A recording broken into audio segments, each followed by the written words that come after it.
Pais, boa noite. Vocês estão bem? Amém? A gente viu aqui a geração que vai revolucionar essa terra.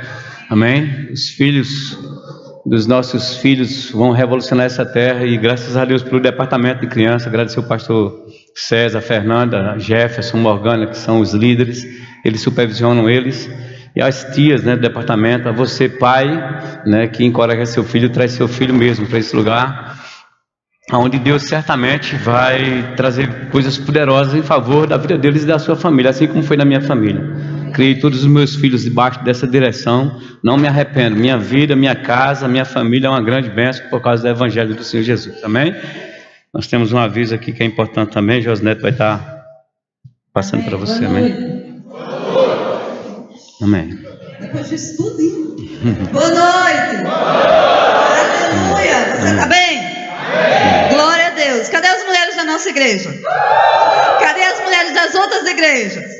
Ah, amém, eu sabia que tinha. Amém, então, eu vim aqui para dar um aviso, não tão importante como todos que foram dados, mas é mais importante, é muito importante, que é o aviso do nosso chá. Nosso chá será realizado no dia 11 de maio, está bem pertinho, a gente já vem dando aviso há quase um mês, né, Dani, que a gente vem batendo nessa tecla. Não deixe para a última hora. Geralmente isso acontece, aí quando chega na sexta-feira, que é o dia final, que a gente já vai estar encerrando todas as vendas das senhas, porque a gente precisa se preparar um ambiente para o chá. Então, não deixe para a última hora, talvez você não consiga mais comprar a sua senha. A gente tem um limite, estamos crendo que vamos fazer o chá para 150 mulheres. Todo mundo está falando para mim que vai dar muito mais, que vai dar 200, que vai dar 300, mas a gente está querendo dar uma excelência maior para esses 150, amém? Então, corra, já garanta a sua senha, está sendo vendida aqui na secretaria junto com o Stephanie, então não deixe, procure Stephanie e venda. A senha é apenas R$25. Gente, ontem eu estava no shopping, fui tomar um café com esfirra. Eu paguei R$20. Aí eu fiquei pensando no meu chá. Com tudo que a gente vai oferecer a você, com a ministração de Clícia, com a comunhão que você vai ter aqui com as outras mulheres, é uma oportunidade de você trazer sua irmã, a sua mãe, porque vai ser véspera do Dia das Mães. Você vai pagar 25, eu quase que eu pegar meu dinheiro de volta.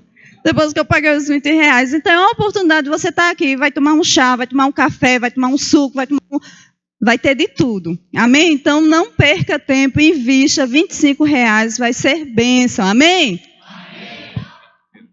Quarta-feira, cadê meus jovens acima de 60 anos? Meu Deus, eu vou falar de novo. Cadê os jovens acima de 60 anos? Amém. Dona Severina, faça assim. Isso. Então, quarta-feira é o nosso culto. Pastor Pada.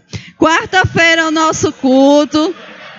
Eu estou insistindo para ele ir toda quarta-feira, mas ele fica ali. Ele disse que não é, mas um dia chega.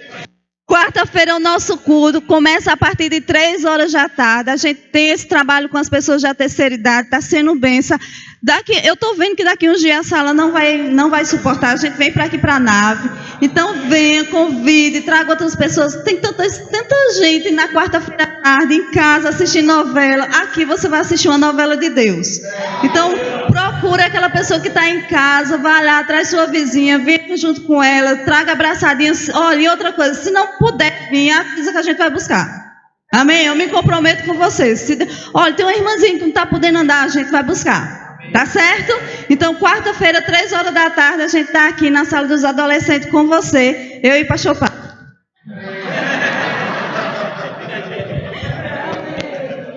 Glória a Deus. Que bênção, amém? Então, irmãos, nossa igreja está cheia de fato, de atividades, e você busca aquela que é boa para você, que encaixa no seu tempo, e eu quero que você, de fato, você se envolva, amém? O pastor Paulo já falou do pastor Abraão, do pastor Carlos que está aqui, do Fernando Carvalho, e você que também está nos visitando, né? Para nós é uma alegria muito grande, né? Quero lembrar que Célia também, fica de pé, Célia, por gentileza. Célia, ela é missionária, amém? Está se levantando como uma das missionárias agora do Verbo da Vida para outras nações. Ela já atuou muito tempo aqui na igreja sede de Campina Grande e passou um tempo no Rio de Janeiro.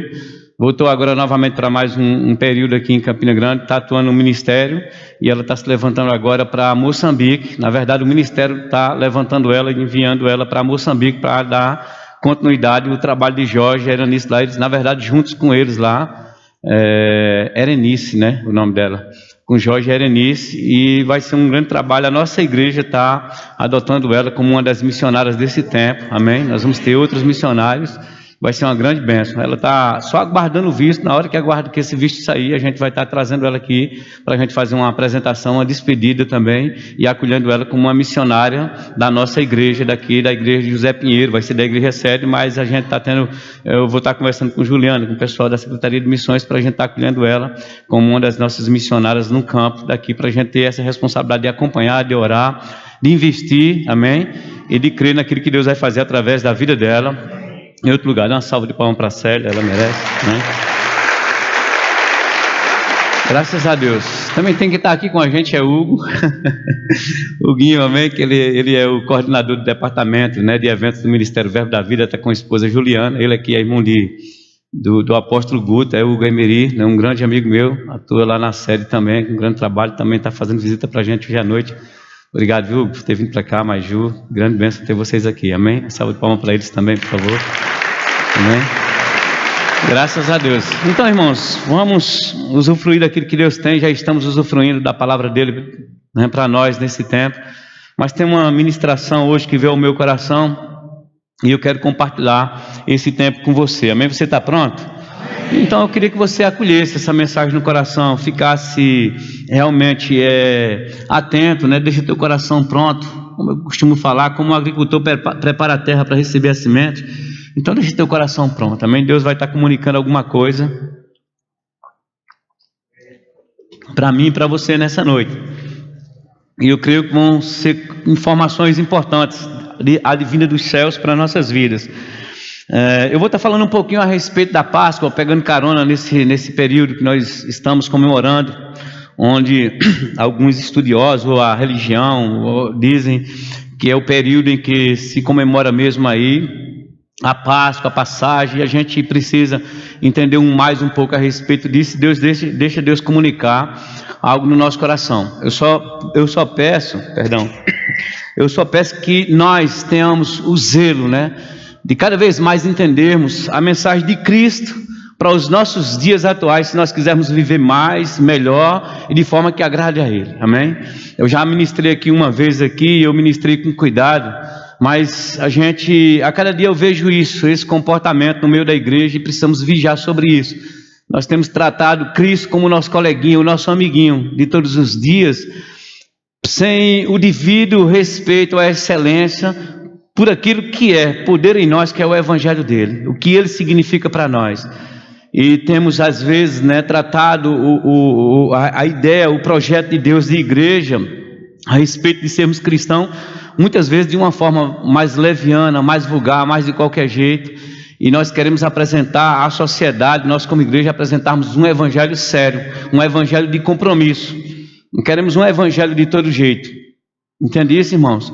Até no nosso ambiente de culto nós precisamos termos cuidado como nós estamos cultuando, porque nós estamos muitas vezes tratando o ambiente de culto, a administração da palavra que vem ao nosso coração como algo muito comum, cumprindo a nossa meta dominical, a nossa meta de culto ou de religião, e saindo daqui sem acrescentar nada nas nossas vidas. Então viemos para aqui, às vezes conversamos durante o momento do culto, no momento da palavra, mas não consideramos muitas vezes o ensinamento. E Deus, Ele tem cuidado, né, com as nossas vidas. Por isso nós precisamos ter cuidado com o nosso próprio comportamento, como nós estamos reagindo, qual a resposta que nós estamos dando à vontade de Deus e à palavra dele, amém?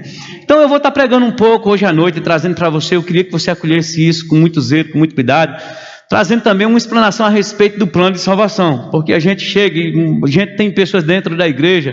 Eu ensinei a aliança de sangue, né? Eu ensino no Rema, pedindo uma licença Carrumbé mais para me cuidar mais da igreja local, e estou sem estar ensinando, mas tem uma matéria que eu ensino no Rema, que é a aliança de sangue. E é normal, chegava nos lugares para ensinar sobre a aliança de sangue, falar com as pessoas já velhas dentro da igreja, e perguntar para as pessoas, qual o propósito do sangue de Jesus? Porque é muito comum você chegar aí fora e perguntar para as pessoas, né? Estar conversando com elas e dizer, o sangue de Jesus tem poder. O sangue de Jesus me livrou. O sangue de Jesus. E a minha pergunta sempre, eu digo, por que o sangue? O que foi o sangue? Poderia ter sido o braço de Jesus me salvou, uma orelha de Jesus, né, me salvou, me curou, né, pelo sangue de Jesus. Podia ser pela perna de Jesus, mas por que o sangue? E normalmente pessoas que são de dentro da igreja já velhos, né, caducando já dentro de tempo da palavra, não sabe explicar exatamente por que o sangue. Então é normal muitas vezes a gente pegar pessoas que estão dentro da igreja, desenvolvendo, tendo filhos para desenvolver no Senhor, tendo um chamado para ser desenvolvido, mas conhecendo pouco a respeito do significado do cristianismo, do significado da importância da palavra de Deus na própria vida dele, de quem é Jesus de fato. Tem pessoas que acham que Jesus simplesmente surgiu a partir de Maria, que nasceu de uma mulher. Deus inventou, nasceu como qualquer um de nós, projetou, mas nasceu. Não sabe que Jesus era desde o princípio, então sabe pouco a respeito do mestre. Se nós sabemos pouco, irmãos, nós somos presas mais fáceis, precisamos ter conhecimento mais profundo e considerar esse crescimento, amém? Então, como eu vou estar falando do plano, né, falando a respeito do plano da salvação, eu anotei algumas coisas para ir compartilhando com você, né? E eu coloquei aqui, né? O pecado, ele não aguenta a presença de Deus, né? A tendência do pecado é criar logo, a tendência do pecado na vida de uma pessoa é como uma água. Eu fiz algumas observações aqui, em que ela é parada, né? Onde coisas são colocadas, e a tendência dessa água, muitas vezes, quando ela é parada, quando ela não é renovada, quando ela não é tratada, a tendência dessa água é criar lodo. Ela passa a ser, nesse ambiente dessa água parada, ser um lugar de escorregadio, um lugar de doença, um lugar de enfermidade. É uma água parada, uma água sem tratamento, uma água sem informação, sem um lugar adequado.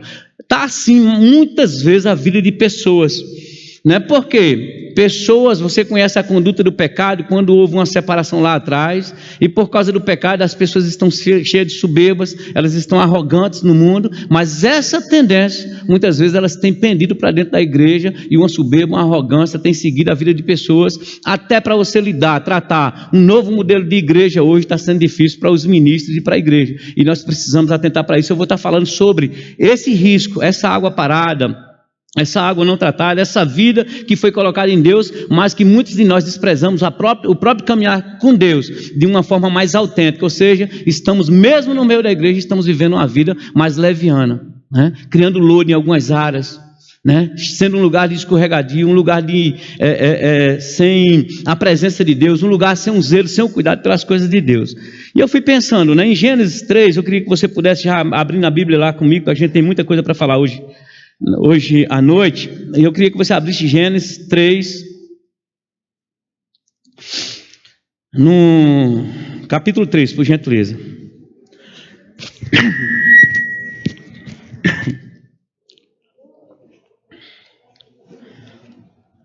Abre aí no capítulo 3, segure só nele rapidinho aqui. Quando Deus criou o homem, Ele criou o homem, a Bíblia diz que a sua imagem e a sua semelhança, com o propósito de dar uma vida boa para o homem.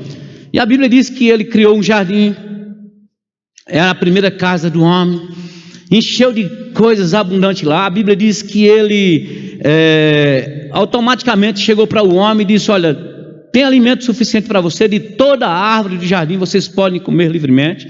Deu capacidade, deu sabedoria, né? Projetou uma vida de sucesso para o homem.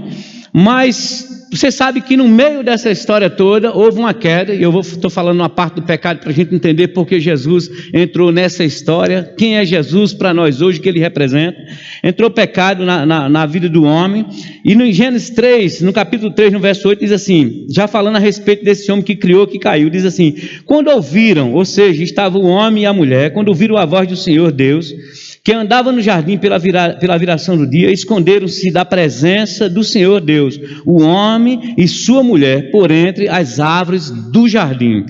Porque eles se esconderam da presença de Deus, porque eles já foram, nesse tempo aqui, você conhece bem a história, né? O homem, ele foi contaminado pelo pecado, a natureza de pecado, ela entrou no homem. Agora, aquela presença santa de Deus, perfeita, de Deus, aquele que via todos os dias, conversava com o homem, dava instrução para o homem, tinha prazer de ter comunhão com o homem.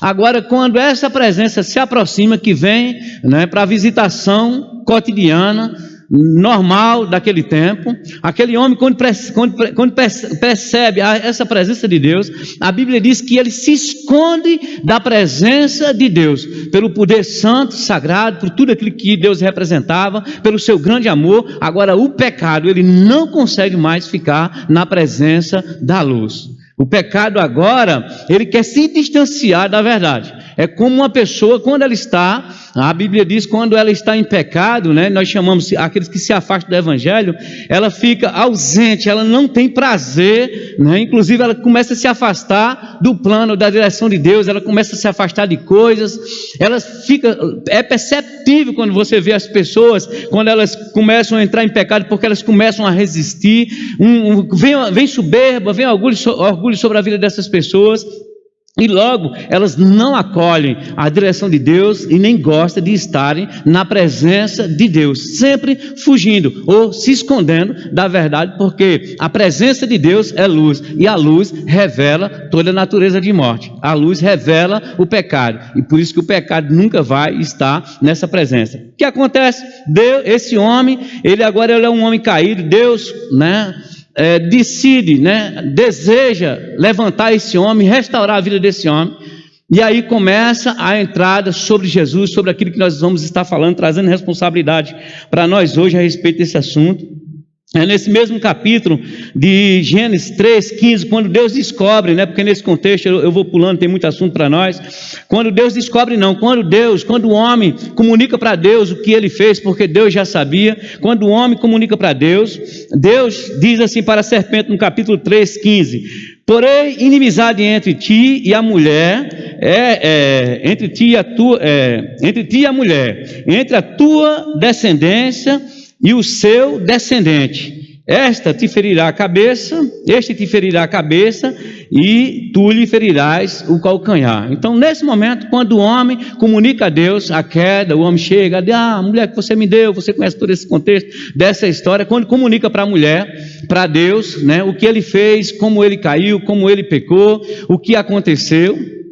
Então Deus se volta para a serpente e diz para a serpente: olha, eu vou colocar inimizade entre você e a mulher, né? Entre a sua descendência e o seu descendente. Ela está se referindo à descendência pecaminosa do diabo. O diabo, ele não vai produzir uma família como o homem produz, não vai nascer filhos do diabo num sentido literal, naturalmente falando, né? Nasceu alguma coisa que foi o diabo que gerou, mas essa geração, ou seja, essa descendência em que Deus está se referindo aqui, seria a geração pecaminosa, o homem pecador. O diabo passaria a gerar também uma descendência, mas uma descendência pecaminosa. Quem seria esse? Os desobedientes, aqueles que iam aceitar o plano, né, de engano do inferno, que tem até hoje, porque Deus sabia que isso ia acontecer, porque o diabo, ele é enganador, ele entrou enganando o homem, né, desvirtuando o caminho poderoso que Deus tinha cedido para o homem.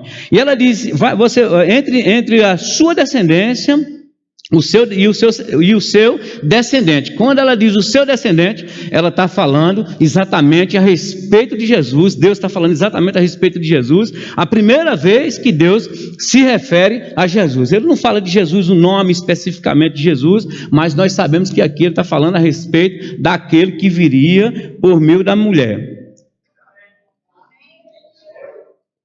Deus, irmãos, a partir daqui Deus começa a preparar e mostrar para a humanidade, apesar de ser só para esse casal, mas já era a humanidade criada por ele, né, que Deus já automaticamente, para dar uma resposta àquilo que foi danificado no Éden, né, pelo diabo, e com a aceitação do casal, Deus já tinha uma resposta, tinha um plano de salvação. Uma geração viria, mas uma resolução para o problema dessa geração que viria pecaminosa, Deus já tinha. Quem era? O próprio filho dele. E ele fala a respeito disso exatamente exatamente para a serpente, diz, e ao seu descendente. Amém? Então, quem são, na verdade, esses descendentes? Eu quero falar um pouco disso, você abrindo lá em 1 João 3, no livro de 1 João, no capítulo 3.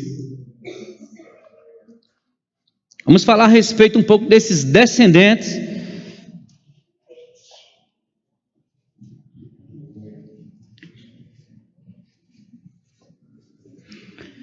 1 João no capítulo 3, no verso 8, diz assim: aquele que pratica o pecado procede de quem? Procede de quem, gente? Quem pratica o pecado procede do diabo, porque o diabo vive pecando desde o princípio. Para isso se manifestou o Filho de Deus, para destruir as obras do diabo. Então preste atenção aqui. Então nós encontramos aqui as descendências sugeridas, já faladas por Deus naquele momento. Naquele momento ele está dizendo assim, ó, entre os seus descendentes e o descendente da mulher. Então ele começa a dizer, né? Aquele que pratica o pecado procede do diabo. Aquele que pratica procede. Então que descendência é essa? Uma descendência caída espiritualmente. Aquele que é seguidor, aquele que está influenciado pelo inferno.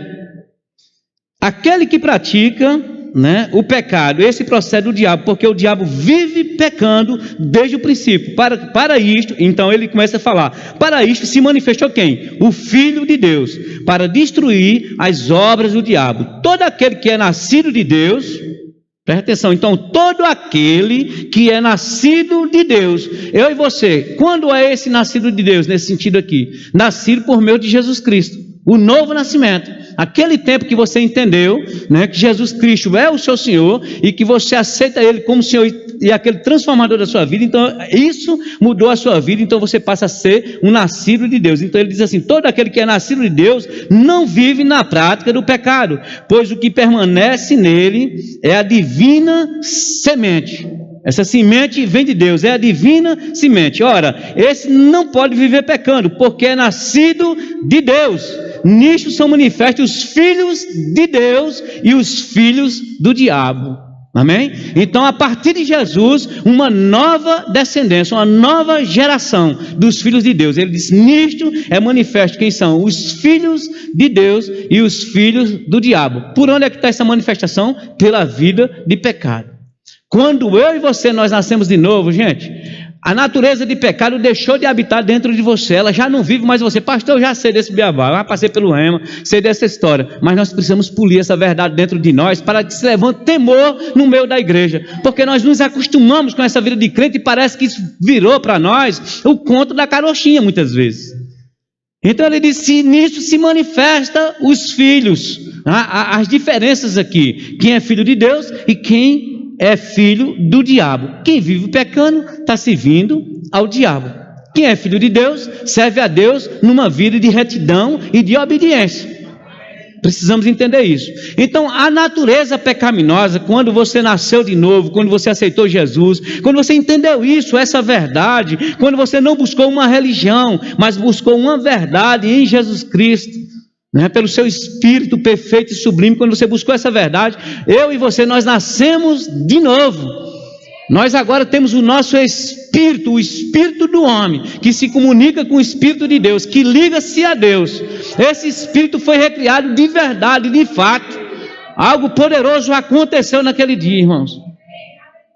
Aí, pastor, mas assim, mesmo nesse novo homem, eu já cometi pecado. Cometer pecado é uma coisa, ser pecador é outra. Muitas vezes nós usamos esses exemplos mesmo, né? Quantas vezes você já indicou um medicamento para uma pessoa? Não te faz um médico porque você indicou um medicamento. Mas você sabe, irmãos, quando, né, que você nasceu de novo, quando é que você sabe disso? Essa verdade, ela se estabelece de fato dentro de você. Acontece comigo, acontece com você. Por exemplo, quando eu nasci de novo, eu confessei Jesus como Senhor e Salvador da minha vida. Eu não sou um pecador, eu sou filho de Deus. Eu não tenho uma vida de pecado. Agora, É passível, é possível que eu cometa pecado. Por quê? Porque na queda do homem lá no Éden, quando o homem caiu, o diabo antes disso, ele falou para a mulher, ele disse, se você comer daquele fruto que é proibido ali, você vai passar a ser conhecedor, você vai se tornar como ele, conhecendo o bem e o mal. Era uma verdade que ele estava falando, nisso ele não estava mentindo, uma verdade, alguma coisa ia se revelar. Esse homem, quando ele comeu, ele começou a ter conhecimento também dessas coisas malignas, e o pecado, por causa da desobediência, veio para dentro dele. Agora, no novo nascimento, a época da inocência não volta para nós. Precisamos entender que nós agora não voltamos para a condição de Adão, inocente das coisas.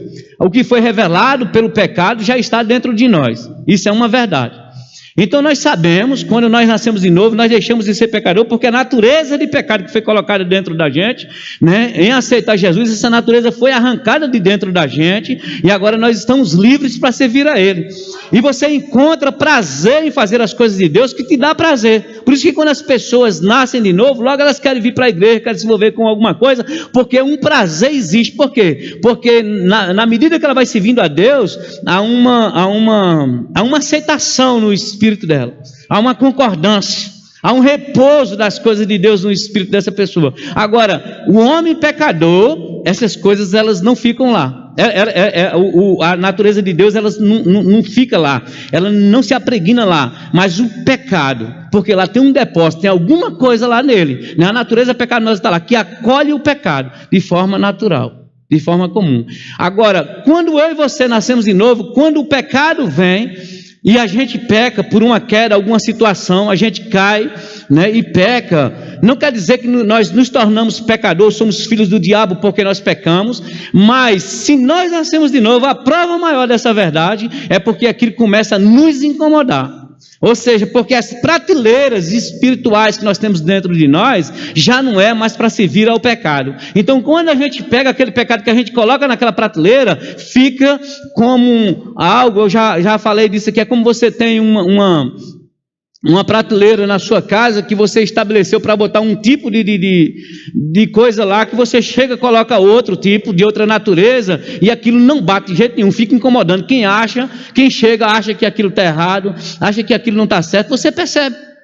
Você fez uma estrutura para acolher algo, entendeu? Vou pensar numa coisa aqui. Imagina se você pegou um garrafão de água, dessas águas mineral, e você coloca ele virado lá no garrafão de água. Ali é próprio para botar água. Todo mundo que olhar para lá já sabe que aquilo ali,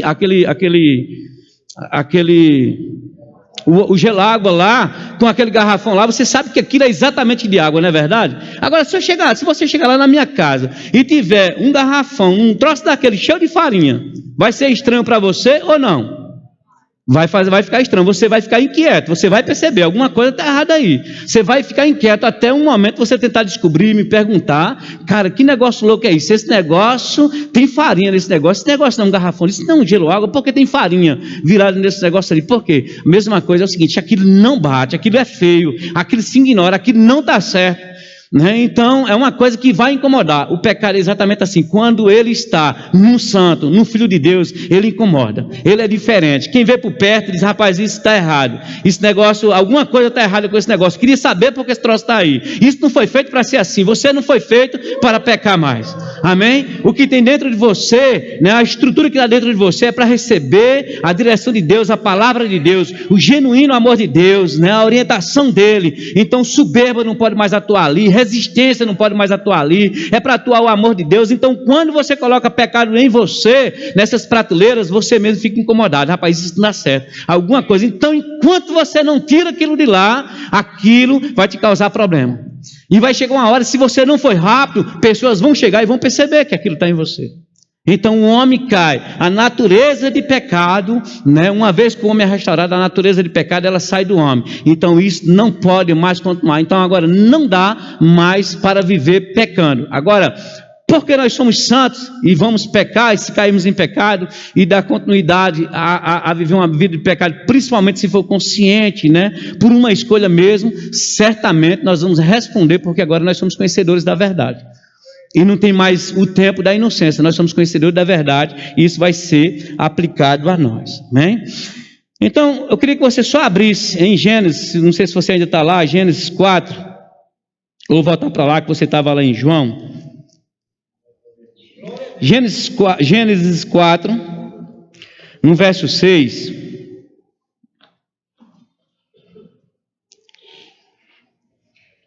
Essa ideia, irmãos, né, que a religião ou algumas visões pregam, de alguns nasceram predestinados, né, para serem filhos do diabo e outros predestinados para serem filhos de Deus. Eles não foram predestinados por Deus. Não é assim que funciona, amém? Alguns escolheram continuar, ou escolhem continuar na prática do pecado. A porta está aberta, amém? Jesus, ele é esse portal. Se fosse predestinado, quando chegasse, não seria acolhido. Deus comunicava para a gente: essa pessoa que chegou aí na igreja agora, essa foi predestinada para viver uma vida com o diabo mesmo, miserável. Eu não quero ela aqui não, só quero esses outros, né? Então Deus revelaria para nós. Então, por uma direção do Espírito, uma percepção, nós íamos identificar: irmão, você não pode entrar aqui não, aqui a gente, só aqui você é filho do diabo, só os filhos de Deus. Não, mas Jesus veio para transformar, para que todo aquele que nele crê, para que todo aquele que nele crê não pereça, mas tenha vida eterna, todo aquele. Então não é um grupo seleto, Deus não fez desse jeito. Em Gênesis 4, 6 diz assim: então disse o Senhor, por que andais irado? E por que descaiu o teu semblante? Deus está falando com quem aqui? Está falando com Caim. Deus está perguntando para ele. Então Caim e Abel: não, pastor, é porque Caim, né, ele foi predestinado para ser o filho do diabo. E Abel, não. Então é a predestinação. A escolha foi assim, Deus predestinou desse jeito. Se fosse assim, Deus não tinha questionado Caim. Deus foi questionar Caim. Então Deus disse: ei Caim, rapaz, tu está numa vida desgraçada, mas infelizmente foi o que eu escolhi para você. Você não deu sorte. Seu irmão sim, eu escolhi seu irmão. Mas ele está fazendo uma pergunta: por que andas irados e por que descaiu o teu semblante? Se procederes bem, não é certo que serás aceito?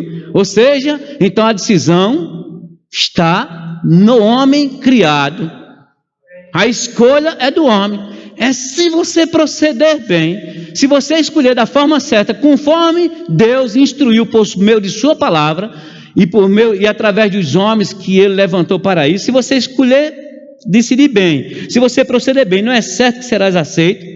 Se todavia procederes mal, eis que o pecado jaz à porta. Ou seja, então o pecado jaz à porta.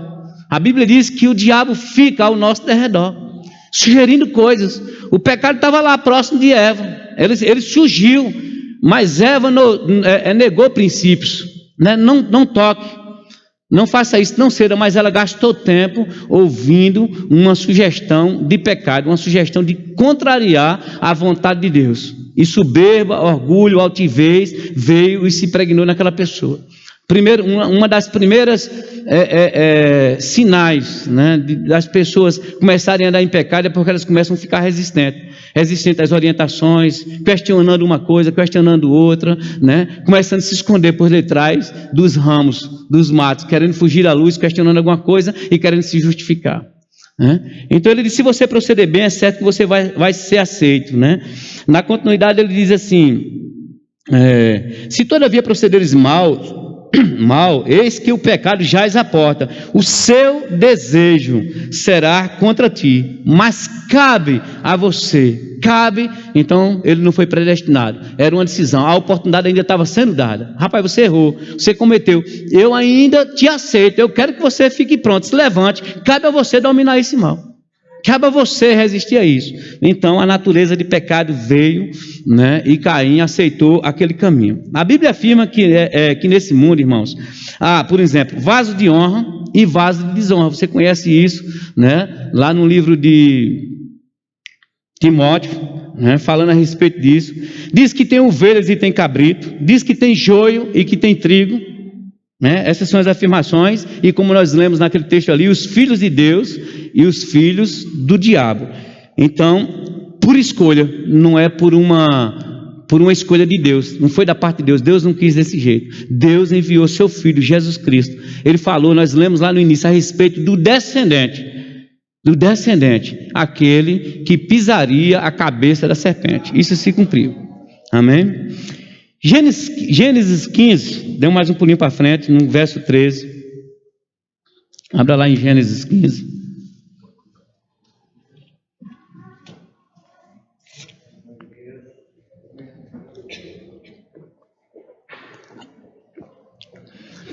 Gênesis 15, no 13, diz assim: então lhe foi dito: sabe com certeza que a tua posteridade será peregrina em terra alheia, e será reduzida à escravidão, e será afligida por 400 anos.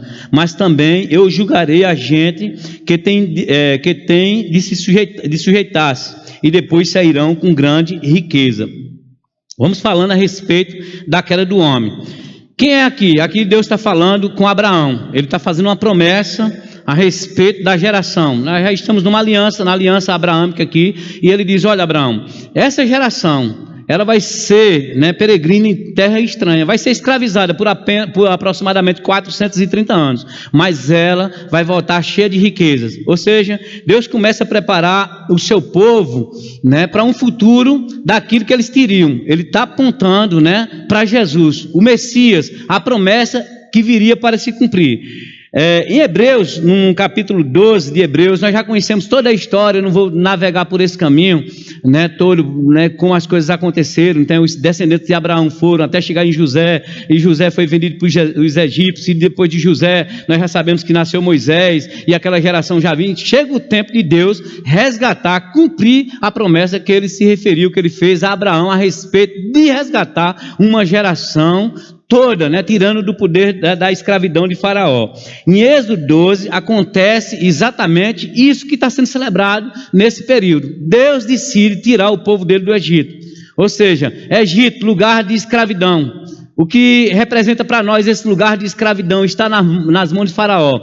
Em termos de falar, Jesus, vindo como a nossa Páscoa, a nossa redenção, a nossa salvação.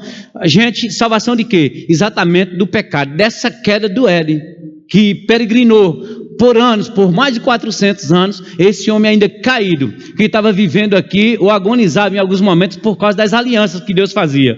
Mas como não tinha salvação, como não tinha restauração por dentro, não era uma restauração espiritual, era movido por leis, por mandamento, por instrução, esse homem conseguia ainda entender a vontade de Deus e andava pelejando, e Deus também pelejando com esse homem, porque o renovo não tinha chegado. Então Deus tinha que comunicar coisas por ordem, por um mandamento, por uma instrução, depois pela lei, para poder segurar esse homem com ele, até que esse homem tivesse um encontro genuíno da salvação, da plenitude de novo de Deus, agora dentro da vida dele, por meio de Jesus, o Espírito dele recriado. E graças a Deus, isso aconteceu, e nós estamos exatamente no meio desse avivamento, desse tempo, chegou para nós. Nascemos no meio dessa conquista já, ou depois dessa grande conquista que foi Jesus para nós. Em Êxodo 12 acontece esse retorno, do Egito. Você já conhece esse texto, mas eu queria que você abrisse lá em Êxodo, no livro de Êxodo, para a gente chegar no final daquilo que Deus está querendo concluir para nós hoje. Êxodo 12, no verso 1, quando Deus fala com Moisés e pede para Moisés tirar o povo dele agora da escravidão. Quem é esse povo? Os hebreus que estavam escravizados por Faraó, segundo a instrução que Deus tinha dado a Abraão, que isso ia acontecer.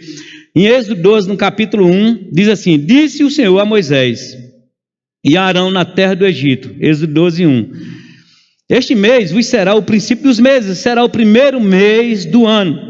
Falai a toda a congregação de Israel, dizendo: aos 10 deste mês, cada um tomará para si um cordeiro, segundo a casa dos pais, um cordeiro para cada família. Mas se a família for pequena para um cordeiro, então convidará ele o seu vizinho mais próximo, conforme o número de almas, conforme o que cada um puder comer. Por aí calculareis quantos bastam para o cordeiro. O cordeiro será sem defeito, diga sem defeito. O cordeiro será sem defeito, macho de 1 ano. Podereis tomar um cordeiro ou um cabrito, ok? Então volta para mim aqui um pouco.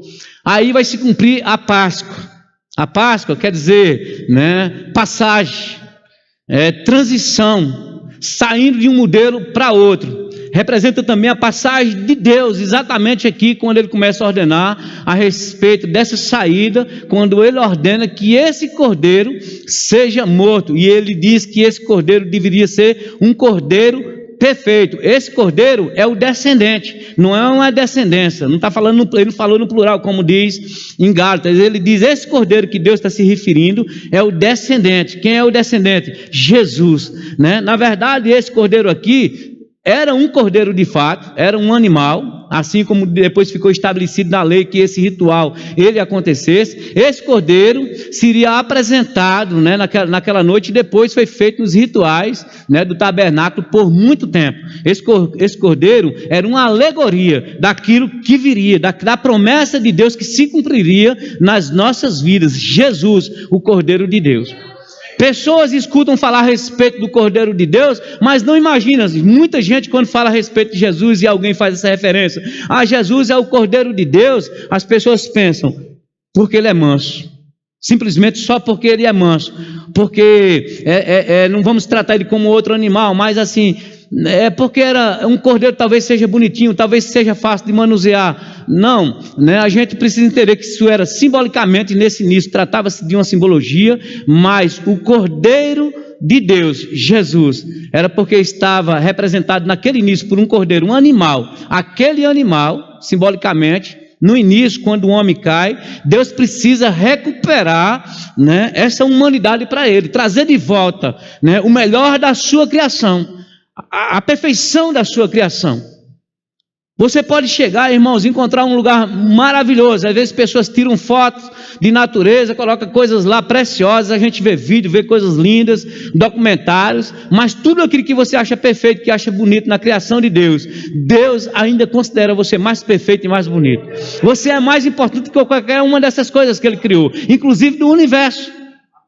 Amém? Então você é a perfeição para Deus. A Bíblia diz que Ele criou todas as coisas falando, mas depois Ele teve, né, o prazer de moldar, né, o homem, a sua criação, o seu cuidado, a sua imagem e a sua semelhança. Esse homem cai, esse homem agora precisa de uma redenção legal, um formato legal do retorno dele para o Senhor, porque o que levou esse homem à desobediência? Como foi que esse homem desobedeceu? Né? Deus colocou o livre-arbítrio nele, ele escolheu desobedecer. Deus não vai quebrar princípio para trazer esse homem de volta. Deus quer fazer as coisas também por meio de uma legalidade. Então ele pensou exatamente, né, numa conquista por meio do sangue. O que é sangue? A própria vida. Êxodo fala a respeito disso, Atos faz referência a isso no Novo Testamento, diz que Jesus, o Filho de Deus, ele doou a própria vida, porque a vida do ser está exatamente no sangue, por isso que foi o sangue de Jesus, não foi uma perna, não foi uma orelha, não foi a cabeça, foi o sangue, ou seja, foi a própria vida, substituída por mim e por você. Olha como você era precioso. Deus tinha um único filho, fez dele um missionário, mandou para salvar a minha vida e salvar a sua vida, e precisamos valorizar essas coisas. Então quando Deus, né, quando as coisas acontecem, logo certamente, a Bíblia não diz isso, mas teve uma reunião celestial, Pai, Filho e Espírito, nós precisamos restaurar esse homem. Então Deus propôs certamente naquele momento a Jesus: você descerá e nascerá como homem, sem pecado, imaculado, e você vai ter a sua vida trocada por eles. E Deus aceitou. A Bíblia diz que no meio do homem não se encontrou um só homem, porque a Bíblia diz lá em Romanos que todos pecaram e destituídos, separados da glória de Deus. Esse homem estava completamente fora da vontade de Deus, não tinha um só homem. Enquanto Deus fazia as alianças, irmãos, tudo Deus projetava para um futuro. As alianças que Deus fazia e o modelo com que Ele fazia as alianças era uma alegoria, né? Então mata um cordeiro, esse cordeiro representava Jesus, aquele que deveria ser morto um dia, entregando a sua própria vida. Já perguntei a pessoas assim, dizem: rapaz, foi necessário Jesus morrer? Você acha que foi bom eles terem matado Jesus? Não, Jesus não deveria ter morrido, não era para ter matado Jesus, era necessário Jesus morrer, estava dentro do plano de Deus. Graças a Deus que aconteceu dele aceitar, né? Para mim, por mais ser difícil pensar sobre isso, mas ele aceitar a morte, ir naquela cruz, morrer, aceitar mesmo aquele sacrifício por mim e você, foi necessário para que nós tivéssemos a nossa vida de volta no Senhor, nele.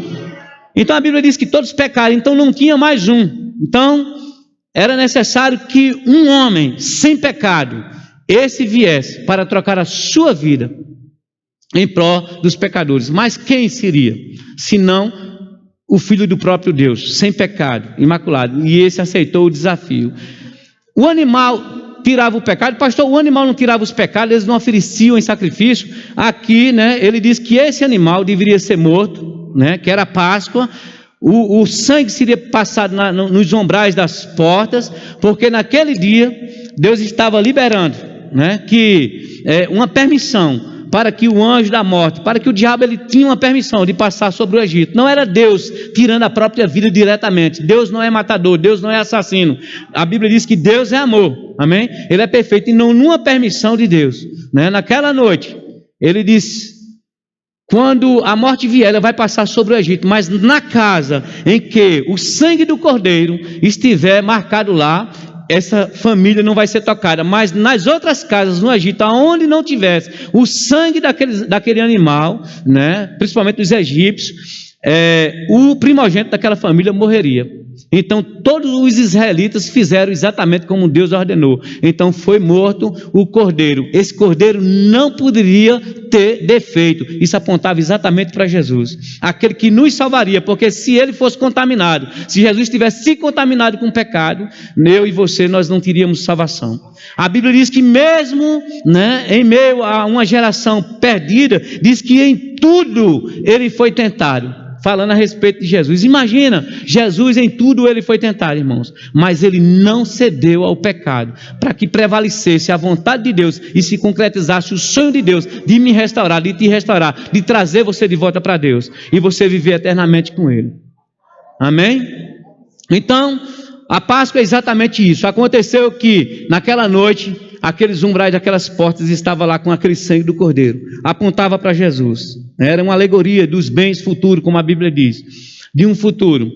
Então quando o anjo da morte veio sobre aquelas casas, ele passava e não podia tocar. O sangue de Jesus está sobre a minha vida, está sobre a sua vida. Mas você precisa acreditar nisso como uma realidade, você precisa crer. A fé tem que crer que isso é uma grande realidade em nossas vidas. Você não sabe quantas vezes, irmãos, a morte veio para tragar você, para tragar um filho, para tragar um parente, para trazer dano, trazer prejuízo. Mas diante do sangue de Jesus na sua vida, diante da verdade estabelecida, nada pôde acontecer. Quantos testemunhos eu já vi de pessoas que são envolvidas com feitiçaria, com macumbaria, com coisas estranhas nesse nível, porque eu não conheço mais profundamente essas coisas, nem desejo conhecer, não faz parte da nossa vida, nem serve para nós. Mas quantos testemunhos eu já ouvi de pessoas que foram pedir trabalhos, ou foram pedir coisas, ou manobra para trazer dano à vida de um crente, e a resposta naquele lugar foi: nós não podemos fazer nada contra essa pessoa. Os demônios e os espíritos sabem que não pode fazer nada com você, a não ser pela legalidade do pecado.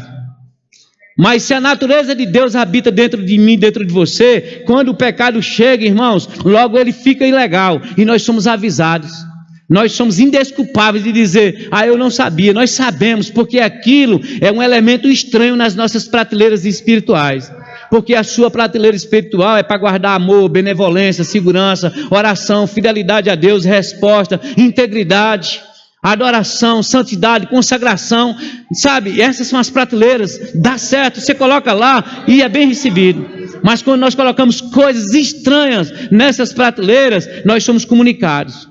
O Espírito de Deus decidiu, né? Deus quis que o Espírito dele viesse habitar dentro do nosso espírito. O próprio Jesus disse: quando eu chegar naquela casa, que eu bater, se ele abrir a porta, eu entro, vou fazer uma ceia, mas também vou morar ali.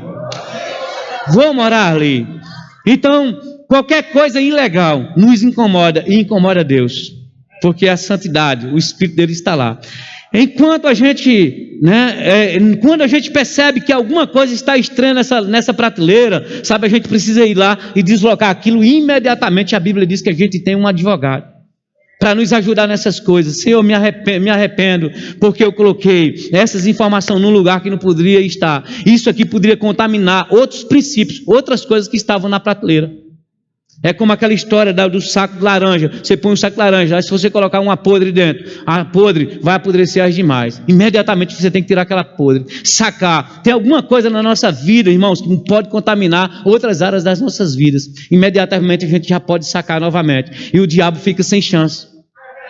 Ele fica sem oportunidade, porque só o pecado vai dar legalidade à ação demoníaca do inferno.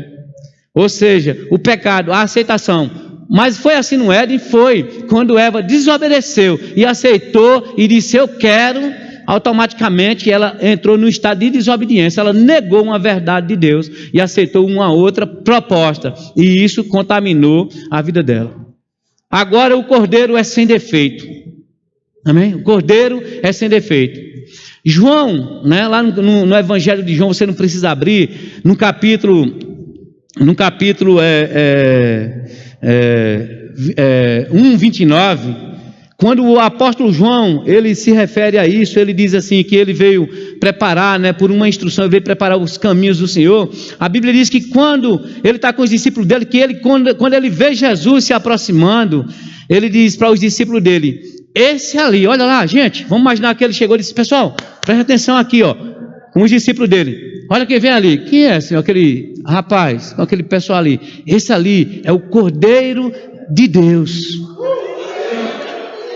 Por quê? Porque cada homem, depois que estabeleceu a lei e nos rituais no ritual do santuário, o homem, ele pecava uma vez por ano, tinha aquela grande festa, todo mundo ia para o templo, né, e tinha que levar os cordeiros, conforme aquela instrução da passagem, porque era uma celebração anual.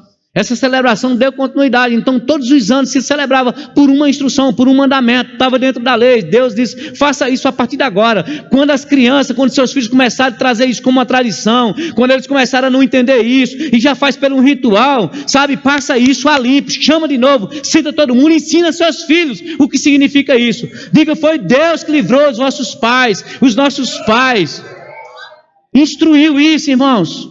Às vezes chega um tempo, olha o cuidado de Deus com a igreja, ou naquele tempo Deus já falava sobre isso, mas nos dias de hoje Deus está falando novamente, para a gente não ficarmos tradicionais, comuns, fazendo coisas que nem sabe o motivo, nem porquê, sabe, só é um ritual, e um ritual por si só, ele não tem valor, amém? Uma orientação de Deus, algo simbólico, ele tem um valor quando você entende o princípio daquilo ali, quando você entende o propósito daquilo ali. A ceia, ela tem um valor muito grande para nós, o batismo, ele tem um valor muito grande para nós. A palavra de Deus, mesmo tratando de coisas simbólicas, ela tem um valor, desde que a gente entenda o que nós estamos fazendo dentro daquele ritual, e considere, e honre, e respeite, e se submeta a isso, com entendimento e com reverência. Mas se nós não entendemos, irmãos, isso não vai ter valor nenhum. Então João entendeu, disse, ei, aquilo ali é o Cordeiro de Deus. Por quê? Porque as pessoas levavam aqueles cordeiros, e quando chegava naquele dia, apresentavam os cordeiros, e esse cordeiro, segundo a instrução inicial da Páscoa, da passagem, celebrando aquele grande feito, aquela separação, né, da escravidão. Hoje para nós é a separação da escravidão do pecado. Nós, né, vivíamos nesse Egito, ou seja, do império das trevas. Faraó era Satanás sobre as nossas vidas, nos trazendo a um lugar de perdição, de engano, fáceis de sermos enganados no mundo. Quanto eu não fui enganado, irmãos, desperdicei 25 anos, ou parte disso, porque eu a partir do meu entendimento de criança, né, do tempo da razão, então pelo menos aí uns 15 anos da minha vida, eu servi ao diabo, sem entendimento, ou seja, filho da natureza dele. Mas quando a palavra se revelou, né, ela veio para dentro de mim, agora eu entendi a verdade. Agora não é só entender a verdade, eu preciso entender a verdade na totalidade e viver essa verdade, para que essa verdade, né, influencie a minha vida, o sucesso daquilo que Deus tem para a minha vida. Porque senão eu vou continuar, mesmo como cristão, passo ainda muitas vezes, por falta de conhecimento, sendo presa fácil das obras do diabo. Então quando levava aqueles animais lá, né, eles ainda não representavam o Messias, então eles levavam para ali, eles tinham entendimento, né? Um cordeiro, um dia virá o Cordeiro de Deus, amém? Então aquele cordeiro era apresentado, o sacerdote examinava todo aquele cordeiro, examinava completamente, a ordem era examine, ele não pode ter defeito, ele não pode ser manco, ele não pode ser aleijado, ele tinha que representar, como eu falei, isso era uma alegoria, era a representatividade, né? Assim como Abraão falou para o filho dele, Deus proverá o cordeiro para si, meu filho, e Deus ia prover o cordeiro. Então enquanto o cordeiro estava ali, era apresentado, era feito o sacrifício, o pecado do homem era coberto, mas não era, a natureza de pecado não era tirada. Então esse homem, ele continuava sendo pecador, esse homem precisava ir para o céu, santo, sem pecado, sem a natureza de pecado habitando nele. Então o pecado era coberto, mas a natureza de pecado não poderia ser arrancada. Por quê? Porque não era da mesma espécie. Era um cordeiro, era um animal. Ele era inocente. Era até injusto, ele pagava o preço, né? Ele era sacrificado, ele morria por causa do pecado do homem, mas não era da mesma espécie. Então Deus sabia, tem que ser da mesma espécie. Talvez o pecado da vaca tirasse, talvez a vaca tirasse o pecado da vaca, definitivamente. Talvez o carneirinho salvasse, morresse pelo outro carneirinho, fosse legal. Era da mesma natureza, mesma espécie, mas da espécie humana era outra natureza. Então simbolicamente Deus usava aquilo, considerava, mas não tirava, porque isso teria que ter um preço, porque o homem tinha entregado, né, a vida dele para o diabo. Ele aceitou, ele caiu no pecado, estava separado, destituído, separado definitivamente da glória de Deus. Olha que coisa séria, gente. Amém? Vocês estão compreendendo até aqui? Então quando esse cordeiro naquela situação era apresentado, ele era sacrificado, o sangue era derramado, validava por um tempo, mas aquele homem continuava sendo pecador, voltava novamente para esse ritual. Mas um dia, né, agora não era mais eu pegando o meu cordeiro, justiça própria, preparava o cordeiro, cuidava, não tinha defeito, era o meu cordeiro, apresentava, voltava, já voltava pelo caminho pecando, nem percebia que pecava, porque a natureza de vida de Deus não estava em mim, então era comum, eu já sabia, estou cheio de pecado, cheio de mazela, pegava outro cordeiro, o ano que vem a gente vai de novo, apresentava, resolvia, voltava. Agora quando João vê Jesus, aí ele diz, olha, não era mais o cordeiro do homem, não era mais o homem levando o seu cordeiro. Naquele período, tudo aconteceu de propósito, no período da Páscoa, em que se cumpria, porque Deus queria revelar isso mais claramente para o homem. Então, no período em que as pessoas começam a levar seus cordeiros para serem sacrificados, né, naquele período da Páscoa lá, aí Jesus, o Cordeiro de Deus, se apresenta. Assim como João viu, aí João disse, rapaz, esse ali é o Cordeiro de Deus, que tira o pecado do mundo, que tira. É o Cordeiro de Deus. Então naquele dia lá em Jerusalém, irmãos, estavam entrando os homens novamente com seus cordeirozinhos, atrás de resolver seu problema dos seus pecados. Mas também Deus estava entrando com Jesus. Vamos, meu filho, chegou a hora. Foi lá ser apresentado. E a gente tem um texto lá em Lucas, eu queria que você abrisse comigo lá.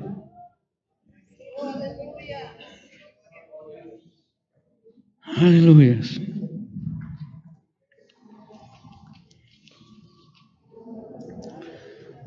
Glória a Deus. Lucas, no verso 24. No capítulo 23. Abre em 23 aí. Então, quando chega esse período do Cordeiro ser apresentado, Jesus, ele celebrava a Páscoa? Celebrava. Mas ele estava cumprindo o ritual da Páscoa, porque ele cumpria a lei. A Bíblia diz que ele veio para cumprir toda a lei, finalizar a lei. E as coisas estavam acontecendo. Então, quando ele se apresentou ali, disse naquele dia lá, Jesus estava comendo exatamente, fazendo a última ceia com aquelas pessoas. E quando Jesus ele é preso, né, ele encerra aquela ceia que é a ceia da Páscoa. Em Lucas 23, no verso 24, ele já tinha sido examinado pelos herodianos, pelos saduceus, enfim, por todos aqueles homens. Tu és o Filho de Deus, quem tu és? Então Jesus estava sendo examinado. Mas aqui, né, Pilatos diz assim, disse Pilatos aos principais dos sacerdotes e às mulheres, não vejo neste homem crime algum. Ou seja, estava sendo apresentado Deus, agora era o Cordeiro de Deus, não era o Cordeiro do homem. Lembre-se que quando João estava fazendo isso, João estava fazendo simplesmente porque ele estava anunciando Jesus como um cordeirozinho por sua mansidão. Ele estava lembrando, esse é o cordeiro, esse era o tipo de Deus. Agora esse é igual, ele tem a natureza humana, ele é humano, ele é da mesma espécie e esse não tem defeito. João estava dizendo, esse é o Cordeiro de Deus, não é mais um homem. Deus vai entrar e vai apresentar o cordeiro dele. E Deus preparou esse grande dia, esse grande tempo, que seria um grande banquete para nós mesmos, porque depois nós entraríamos debaixo dessa orientação.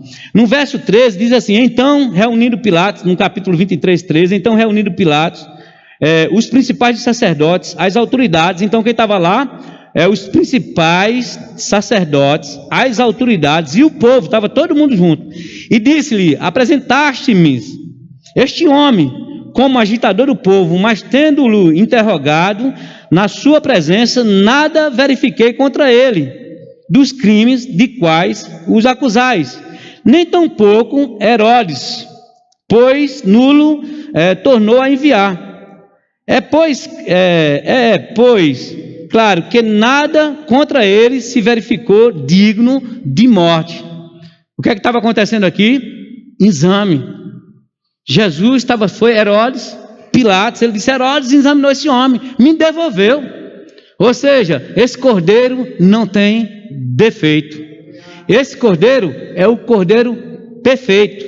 No verso 22 diz assim: então pela terceira vez lhe perguntou: que mal fez este? De fato, nada achei contra ele para condená-lo à morte. Portanto, depois de o castigar, soltá-lo-ei. Então ele disse mais uma vez no final, ele disse: rapaz, que mal fez este homem? Ou seja, o Cordeiro de Deus estava sendo examinado nos seus minutos finais. Os sacerdotes acompanhavam, o povo acompanhava, as autoridades viam isso e Deus estava ali presente. Deus não tinha abandonado. Deus simplesmente, no seu plano perfeito, no seu plano inteiro de redenção, valoroso, irmãos, não poderia ter outro modelo, não tinha outra saída, só Deus encontrou essa saída, a saída perfeita, de pegar da mesma espécie, mas não tinha no meio da humanidade. Agora imagina você pegar em meio ao que era trino lá, Pai, Filho e Espírito Santo, que já existia desde o princípio. Ó, meu filho, você vai se deslocar, você vai descer, você vai para a terra, você vai ser colocado agora num ventre de uma mulher, você vai nascer como um homem, na mesma espécie, na mesma estrutura, com a mesma condição, com a capacidade inclusive de queda, se fosse o caso necessário, porque a natureza era de homem.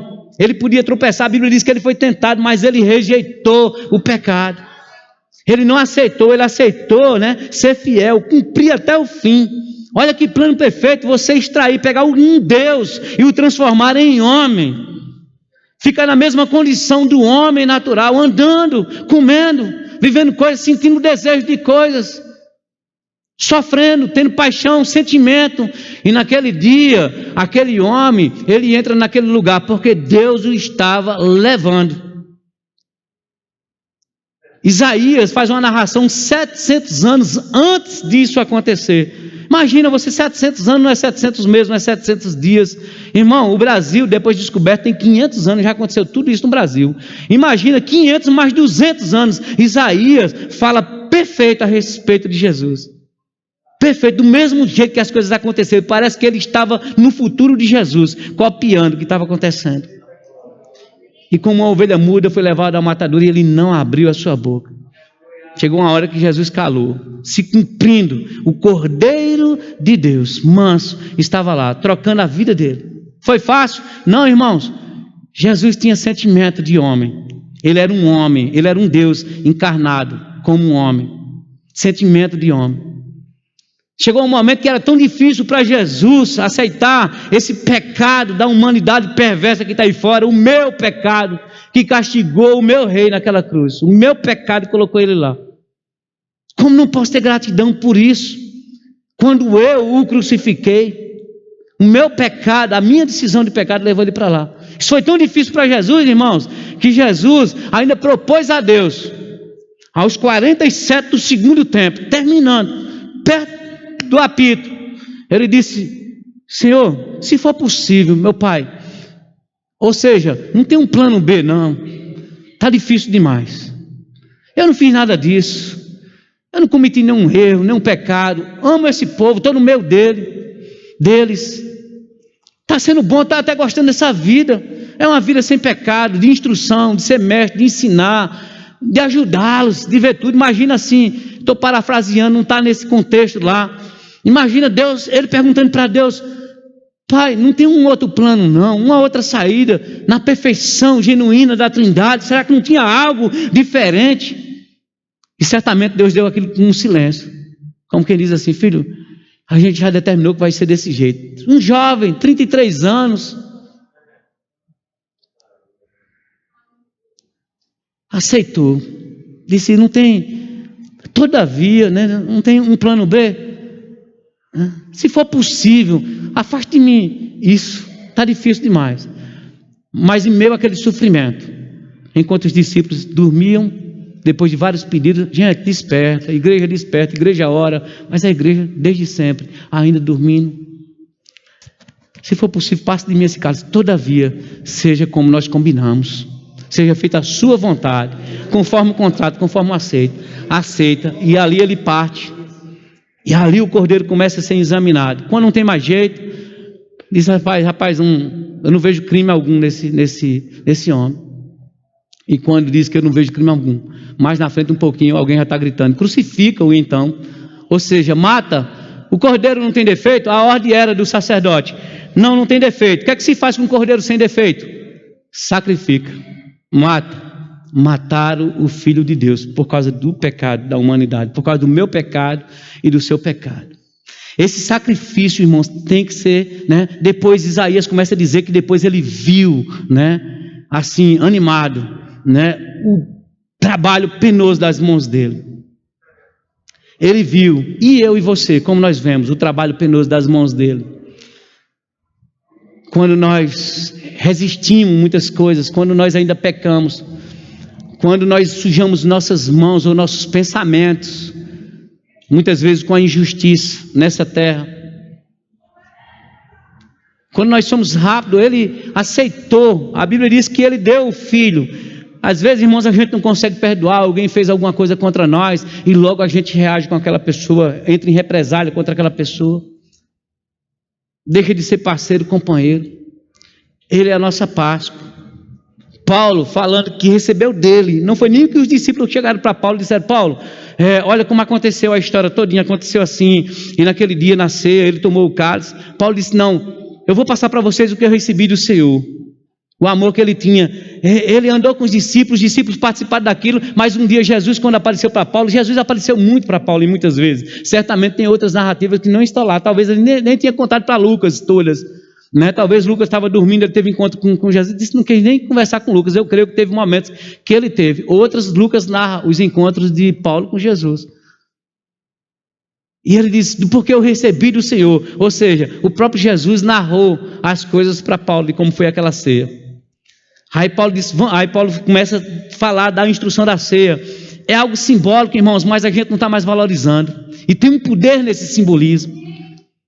Jesus considerava a Páscoa, então ele fez a última Páscoa. Agora não celebramos mais Páscoa, celebramos a ceia do Senhor, porque agora já não é mais aquele tempo, ali era dos hebreus, a passagem lá do Egito, mas agora a nossa passagem é Jesus, a nossa Páscoa, a nossa redenção, a troca, a sujeição, aceitou.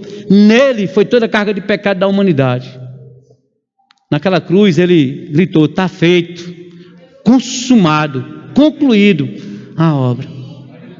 Pagou todo o preço. Tem que ter gratidão dentro de nós por essas coisas, irmãos. Não podemos rejeitar essa verdade. Aceitar isso com muita gratidão. Como é gratidão? Não pecar. Sermos vigilantes, reconhecer a bondade dele, vida de consagração, vida de crescimento, entender o propósito de Deus para as nossas vidas, preparar o caminho de uma geração que está vindo, essas crianças. Talvez a gente disse, mas rapaz, esses meninos ainda vão ficar aí, tem um tempo, o pastor certamente vai estourar o tempo hoje, vou sair mais atrasado, né? A gente tem que preparar o caminho dessa geração, irmãos, dando um exemplo, atraindo outras pessoas para o Senhor. Então Paulo, quando ele fala a respeito da ceia, eles façam isso, até que ele venha. Vai haver outra transição.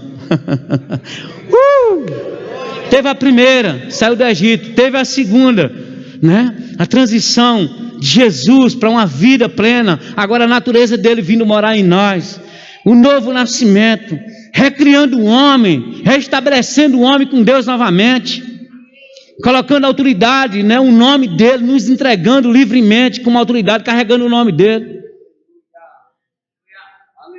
O poder de pisar serpentes e escorpiões, toda obra do inferno, toda obra maligna.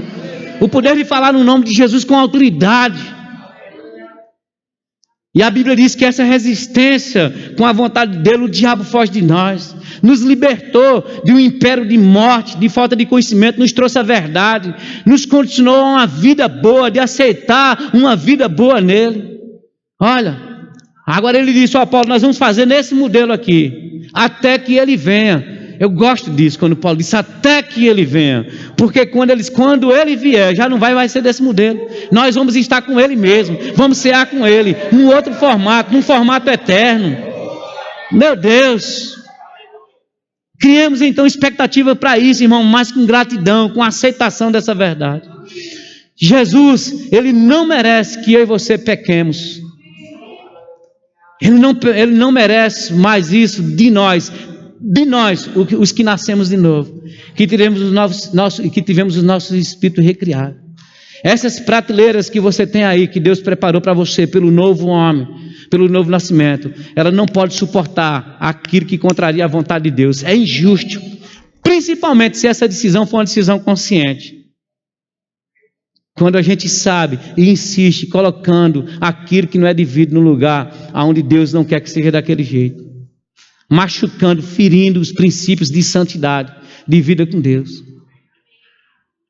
Por isso que eu comecei falando com você, precisamos estar sério com as coisas de Deus, irmãos. Precisamos estar sério com as coisas de Deus. Pastor Bande, certa vez falou uma coisa, vou estar encerrando, lá na Prata, e ele mostrou assim para a Igreja Católica, eu me lembro disso já faz uns 17 anos atrás, ele mostrou para a Igreja Católica, tendo a missa lá e a gente no culto, ele disse, irmãos, muita gente que está ali dentro vai para o céu, muita gente que está aqui vai ficar, não vai não, por causa dessa condição de pecado, resistência à vontade de Deus. Pensemos então, vida consagrada, tudo é para Ele, tudo é por Ele. Hoje eu estava conversando com o pastor João e a gente falando sobre algumas pessoas de influência, de dinheiro, e eu dizendo para ele, né, a gente viajou junto e eu dizendo para ele, rapaz, eu conheço em Campina Grande pessoas que eu convivi por questão profissional perto dessas pessoas, com muitos bens, com muitos dinheiro, mas eu nunca vi pessoas tão miseráveis. Tive pena, dó. Uma vez eu fiquei cheio de compaixão por um. Fui tentar falar da natureza de Deus, mas ele disse, rapaz, deixa eu te dizer, você não sabe quantas igrejas católicas eu já mandei construir. Os padres vêm, o pessoal vem, me pede dinheiro, eu abençoo. Achando que está comprando a salvação com dinheiro. Desconsiderando a cruz. Desconsiderando o poder do Cordeiro. O Cordeiro de Deus, ou seja, ainda continua puxando o Cordeiro dele. Às vezes, irmão, nós estamos nessa condição, ainda querendo, né, justiça própria, achando que alguma atitude leviana nossa, tola, boba, aparente, são essas coisas, os nossos cordeiros. Justiça própria, achando, não, apresenta aí, não tem defeito não, fiz certinho, cumpri, eu vim hoje, eu sirvo na igreja, eu faço isso, eu faço aquilo, eu entreguei meu dízimo. Não é o seu dízimo. O seu dízimo não pode levar para o céu. Esqueça isso. Aleluia. No modelo do novo nascimento tem ordenança. Cumpra as ordenanças. Mas não é isso que te leva para o céu. Ah, pastor, não é? Então eu vou deixar de dar. Você é livre. O livre-arbítrio habita em você. Se você não quiser deixar de cumprir os mandamentos, pode ser que você vá para o céu. Entenda isso, não tem problema nenhum. Mas o que acontece? Não descumprir a vontade de Deus, pegar um outro caminho, isso se chama maldição. E a Bíblia diz que com maldição você é amaldiçoado. Bom mesmo é ser total na vontade de Deus. É reconhecer esse tempo, amém? Por mais que a época não seja essa, por mais que o dia não tenha sido esse, mas simbolicamente pensa sobre Jesus naquela cruz. Amém? Pensa sobre isso. Leia aquele texto de Isaías 53, leia ele de novo. Pega ele, estuda ele, leia ele. Que perfeição, que decisão foi essa, Jesus? Muito obrigado pelo sacrifício, Cordeiro de Deus. Mas tem muita gente carregando os seus cordeiros, apresentando seus cordeiros nos domingos. Vou apresentar o meu cordeiro sem defeito domingo à noite na igreja. Vem para cá. Ei, não tem mais essa estação, não tem mais esse tempo. Deus apresentou o dele. Deus já apresentou o dele. Essas coisas são meus cordeiros naturais. Não adianta nada, né? Vai mudar a decisão dele. Você está aqui? Ame a salvação que você tem. Dê uma olhada nas prateleiras, como elas estão. Vê se não tem alguma coisa lá que não faz parte da prateleira. Vê se elas não estão lá, porque ela pode contaminar as demais. Pode ter alguma coisa estragada lá. Aquilo não dá certo naquele lugar. O novo formato que Deus criou para a sua vida, o novo homem, a natureza dele em você, não pode acolher uma outra coisa. Aquilo vai te incomodar, vai incomodar outras pessoas, vai incomodar o corpo, incomoda o espírito. Deus sente um odor, um cheiro ruim dessas coisas. Deus sente um cheiro ruim de pecado, irmãos. Quando eu cheguei aqui, eu falei sobre esse altar aqui, e eu já falei para os conselheiros numa reunião que eu tive com eles. São uma grande bênção para nós, o grupo de louvor. Irmãos, eu vou te falar, qualquer pessoa nessa igreja, mas principalmente quem sobe aqui em cima, se tiver em pecado, invente qualquer coisa, saia daqui, desça daqui, não suba aqui não. Com maldição você vai ser amaldiçoado, eu não quero. E outra coisa, pode ser que essa coisa estragada aí vai estragar os demais aqui. A gente vai estar sério com essas coisas, irmãos. Não vamos brigar com esses negócios não. Eu não vou aceitar isso. Jesus não merece. A decisão dele foi perfeita, a decisão da cruz foi perfeita. Não é justo, não é justo.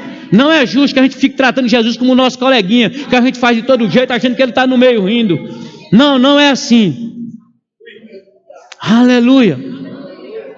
Às vezes já ministrei uma vez mais sério a respeito, né, do poder de Deus, e alguém depois disse, mas Deus ele é sério com as coisas, mas Deus também é alegria. Irmão, não estou falando desse negócio não, eu sei que ele é alegria. Amém? Mas ele não vai se alegrar com pecado, com safadeza. Amém? Nós não somos um clube dominical. Ou a gente se ajeita, ou a gente cai fora.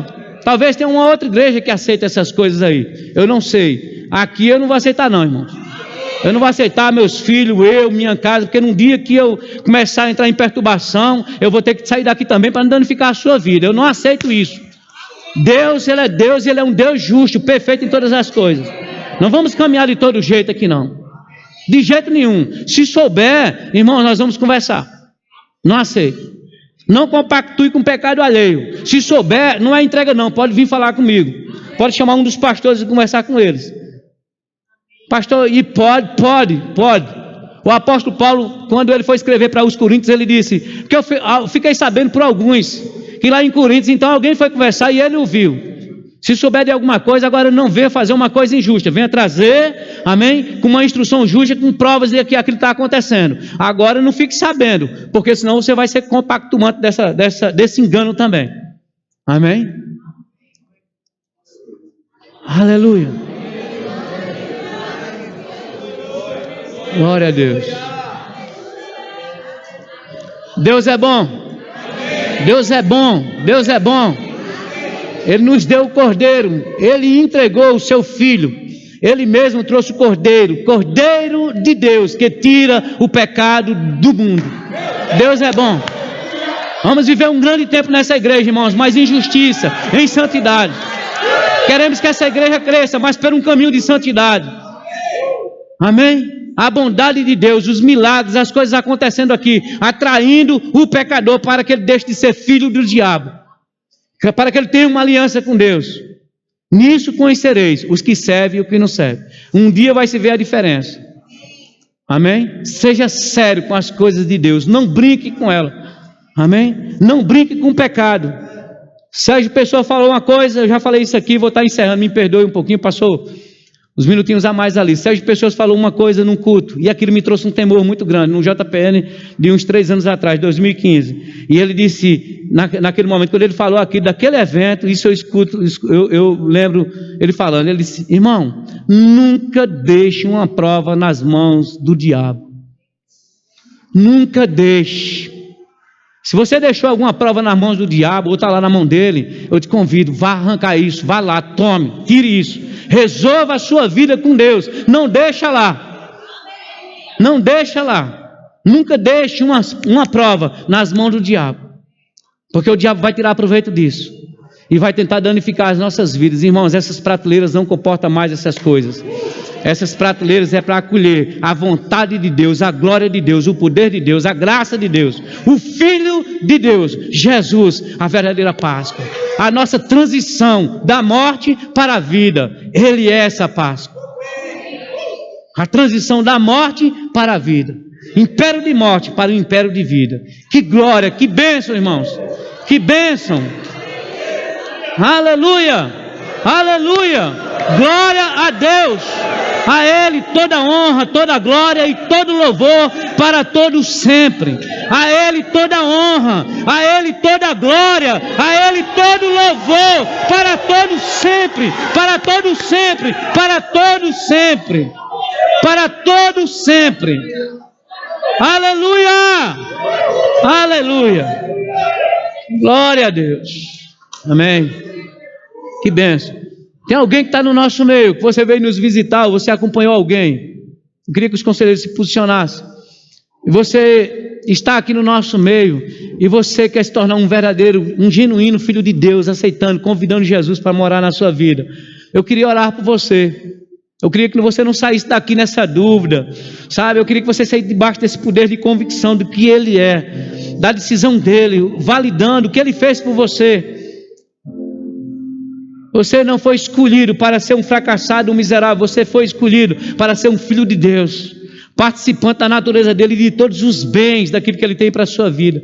Tem alguém aqui que não fez uma aliança ainda com Deus, tem uma experiência, não confessou Ele como Senhor e Salvador da sua vida. Você está no nosso meio aqui, e eu queria que você, onde você está mesmo, você sentado mesmo, eu queria orar por você.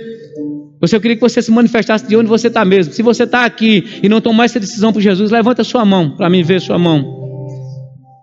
Dá um sinal para mim que você quer confessar Jesus. Eu quero orar por você onde você está hoje à noite. Tem alguém que quer tomar essa decisão, que o coração está batendo aí, mais uma insegurança, um medo? Fica tranquilo, nós vamos amar isso, dos céus vão amar isso. Quem quer nascer de novo hoje, confessar Jesus como seu Salvador da sua vida? No meio aqui no nosso meio, será que não tem ninguém? Que todos nasceram de novo? Tem alguém que não nasceu de novo? Levanta a sua mão, só para mim identificar. Eu quero orar por você onde você está. Tem alguém aí? Tem alguém que está no nosso meio, mas que já confessou Jesus, mas que não é batizado ainda no Espírito de Deus, não foi imerso ainda na vontade dele. A Bíblia fala a respeito de um revestimento de poder, como eu estou aqui, uma camisa mais um blazer revestido. Ou seja, se você já se sente vestido só com uma peça, imagina outra vindo por cima. A Bíblia fala a respeito, do poder do Espírito, a imersão, o batismo no Espírito. É um revestimento de poder, vai te deixar mais audacioso, audaciosa, mais unânime, mais conhecedor, absorvendo com mais entendimento, com mais verdade, mais legítimo no Senhor. Quem não é batizado no Espírito Santo aqui, no nosso meio, e quer ser batizado hoje? Tem alguém no nosso meio? O que vai evidenciar isso é que você vai orar em outras línguas. Tem alguém? Obrigado, pessoal, valeu, obrigado, Austin. Amém. Tem alguém com alguma dor, alguma enfermidade? O que Jesus fez naquela cruz, quando Ele decidiu por aquela cruz, validou isso para a sua vida. Tem alguém que está no nosso meio com alguma enfermidade, você quer receber uma oração para cura? Você crê no que a palavra de Deus diz? Se tem alguém, vem aqui agora. Eu quero orar por sua vida. Alguém está passando por algum processo de enfermidade, de dor, de sofrimento, e você crê no que a palavra de Deus diz a esse respeito? Se tiver alguém, vem aqui agora. Quero orar por você. Fique aqui.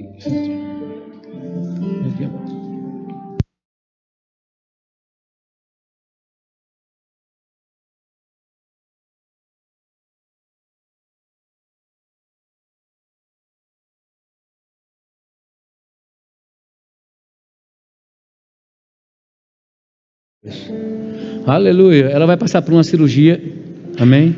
Por um problema no braço dela aqui. Vamos crer a respeito de um processo miraculoso, amém? Estende suas mãos para cá. Pai amado, muito obrigado, Pai, pela vida da minha irmã. Ela está alegando uma condição aqui, E quando ela chega lá, Pai, nós declaramos que os médicos já vão se surpreender com outro quadro, Pai. E será sobrenatural, Pai. Nós declaramos, Pai, uma influência celestial do alto, pela decisão dela de se levantar e crer na sua palavra, Pai. E nós estamos tomando a decisão que você diz na sua palavra, impondo as mãos sobre ela nesse quadro de enfermidade. E nós declaramos o poder de Deus que restaura, que vivifica, Pai, que traz a vida de volta. Então eu declaro em nome de Jesus, células se restabelecendo, vida, assuma seu lugar no corpo dela, na autoridade do nome de Jesus. É uma ordenança a respeito da saúde dela sendo restaurada. Nós concordamos sobre isso como igreja nessa noite, em nome de Jesus. Amém? Graças a Deus, irmão. Receba em nome de Jesus. Então, irmãos, enquanto o pastor Padre já se prepara para vir para cá, eu quero só lembrar para você da nossa campanha. O pastor Padre falou da reforma da nossa igreja. Você foi se comprometendo, se você já trouxe os seus papeizinhos, né, para a gente ter esse controle. Pela soma, a gente vai fazer na soma. Bruno, Verônica, Cláudio, o pessoal do nosso balcão aqui atrás, eles estão prontos para recebendo. Eu preciso da sua ajuda, amém? Então, esse compromisso que eu te falei hoje à noite a respeito do poder de Deus, vamos ser sérios com as coisas de Deus, amém? Se tu se comprometeu no seu coração, vai lá, entrega, busca sua modalidade, mas não deixa de honrar, porque nós temos compromisso para honrar nessa igreja. Mas estamos felizes, estamos contentes, Deus está fazendo coisas, vai fazer mais ainda. Então deixa lá essa informação que a gente vai precisando delas, tá bom? E vai se comprometendo para tudo dar certo. Estou crendo demais que vai dar tudo bem, amém? Obrigado, pastor.